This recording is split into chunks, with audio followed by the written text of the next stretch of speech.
Baik, Assalamualaikum warahmatullahi wabarakatuh. Perkenalkan, nama saya Ahmad Ghazali Aulana dengan NIM 22416255201172 dari Prodi Teknik Informatika siswa Universitas Buana Perjuangan Karawang. Pada video kali ini, saya akan menjelaskan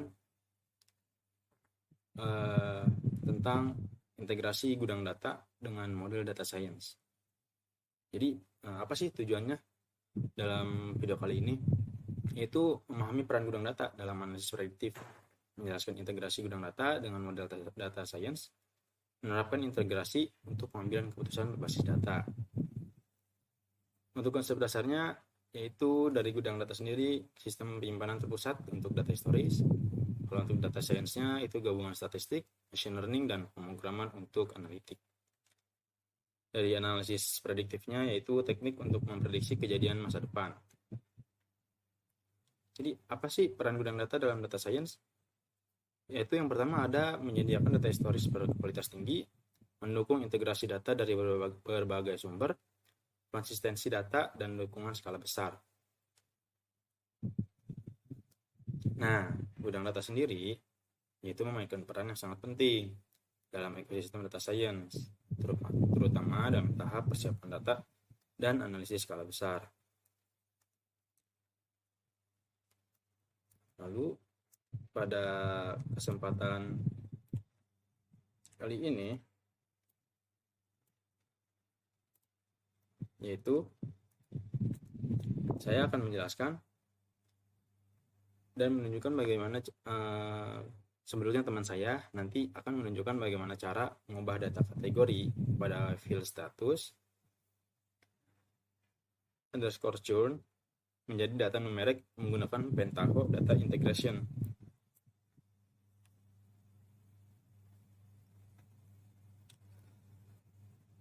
Nah, kenapa kita harus mengubah data tersebut menjadi angka numerik? Karena sebagian besar algoritma analisis data dan machine learning tidak bisa langsung memproses data dalam bentuk teks atau label kategori.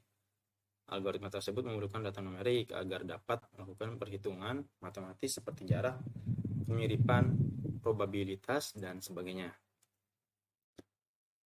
Untuk manfaatnya sendiri yaitu kita bisa melakukan analisis statistik dan visualisasi data dengan lebih mudah, menjalankan model machine learning seperti klasifikasi atau prediksi churn, mengintegrasikan data ke dalam data warehouse yang konsisten dan siap pakai untuk pengambilan keputusan bisnis.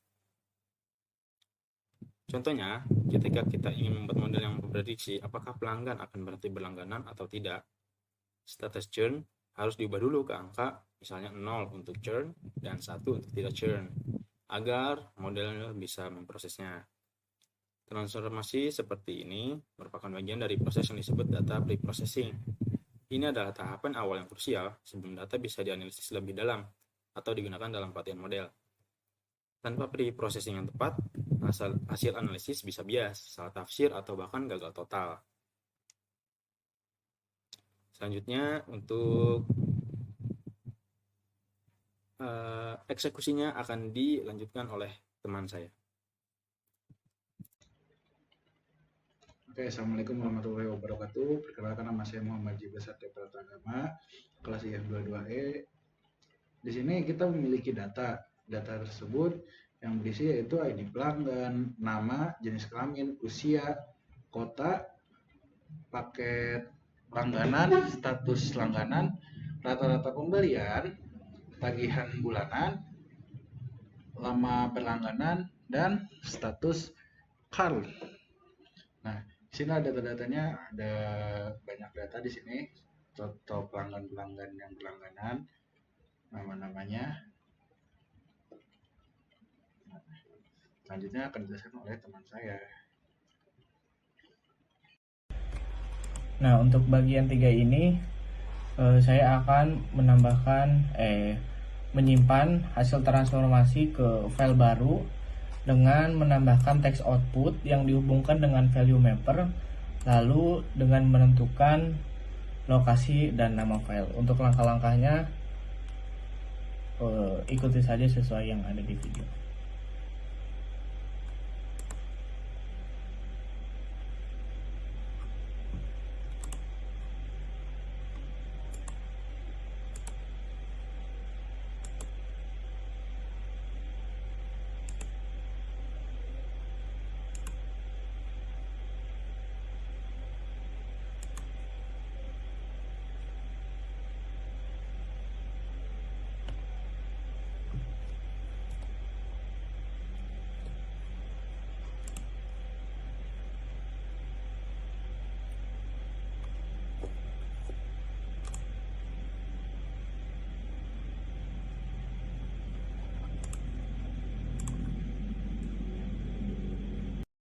Nah, untuk bagian kedua ini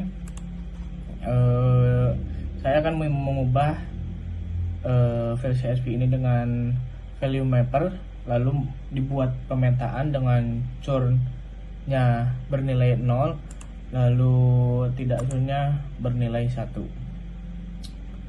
Nah, di bagian ini file CSV bisa langsung kita sambungkan dengan value mapper atau bisa kita hubungkan dengan value mapper ya.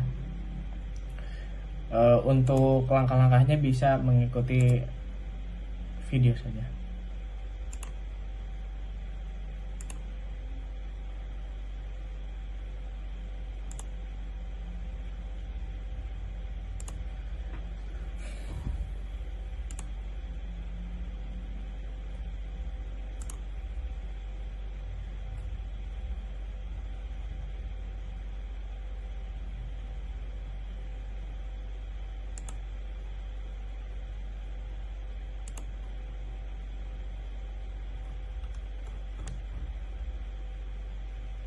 Untuk values name-nya kita ganti ke status churn.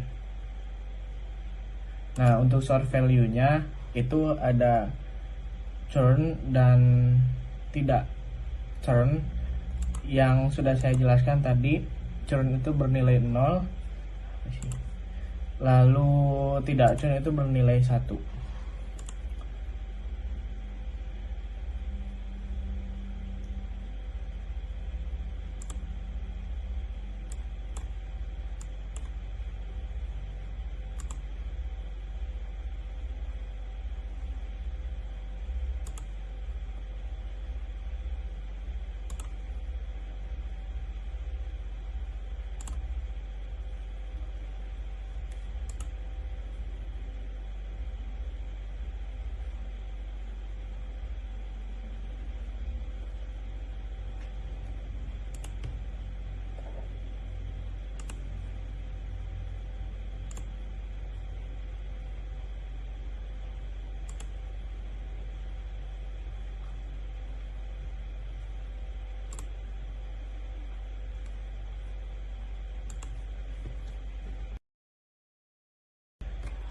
Nah, untuk bagian 3 ini saya akan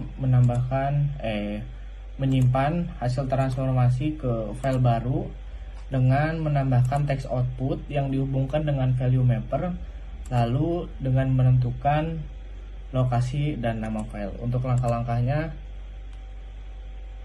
ikuti saja sesuai yang ada di video.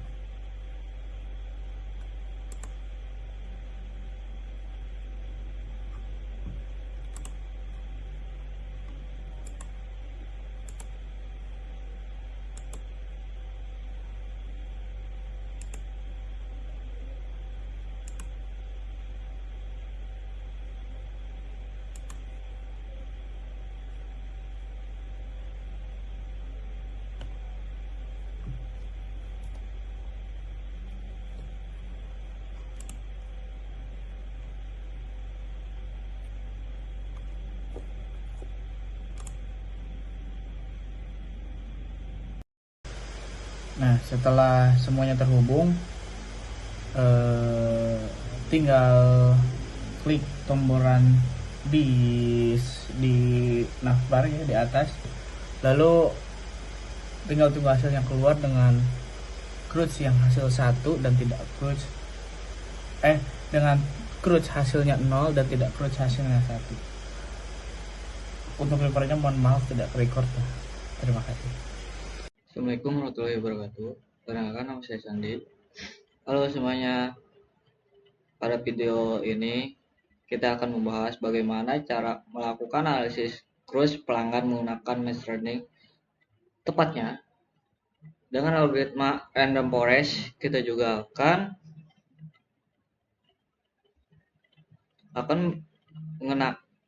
mengenai data yang tidak seimbang dan melihat fitur-fitur apa saja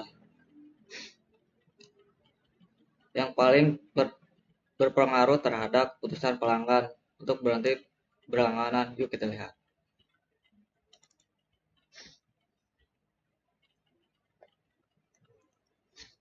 Pertama kita import dulu library-nya. Untuk library di sini ya. Library yang dibutuhkan mulai dari Pandas 6 ini untuk mengolah data. Create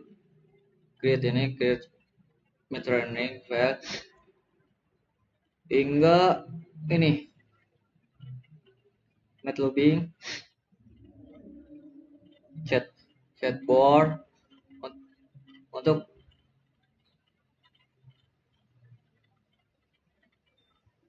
untuk visualisasinya kita juga menggunakan smooth dari Imberen untuk mengenai data yang tidak seimbang.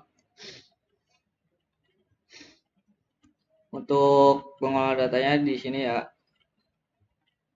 dataset kita berisi pelanggan seperti ID, nama, jenis kelamin, terus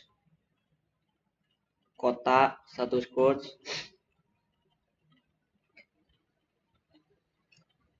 apakah data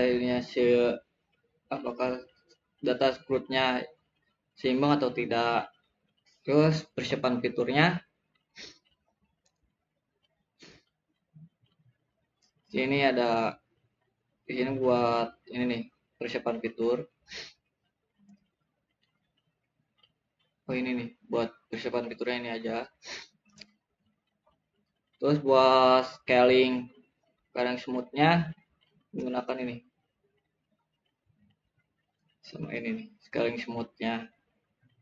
Untuk scaling smoothnya data dari normalisasi menggunakan standard square, setelah itu menggunakan smooth untuk menyeimbangkan jumlah data screwed dan tidak screwed agar model tidak bias. Terus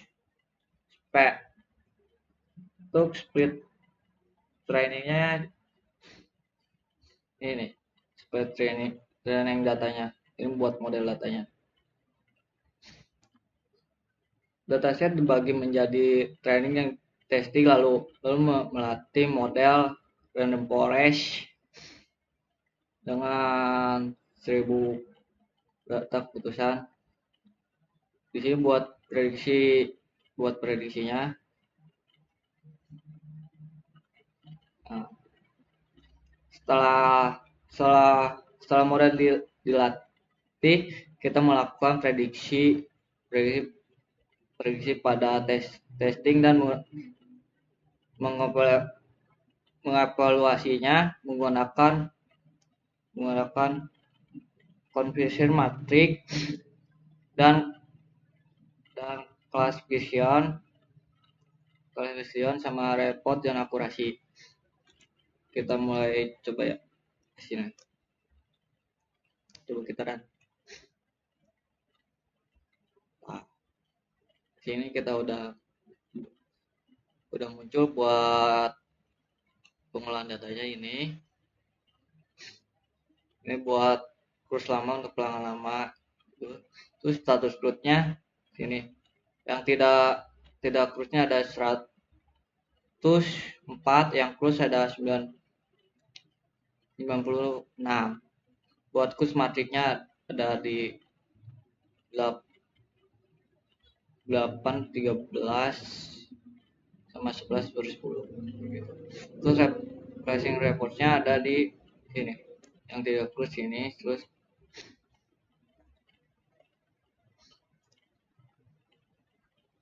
ini tinggal akurasi ini ya, akurasi skornya. Ini tagihan per bulan, terus rata-rata pembelian, terus pelanggan lama, terus usia.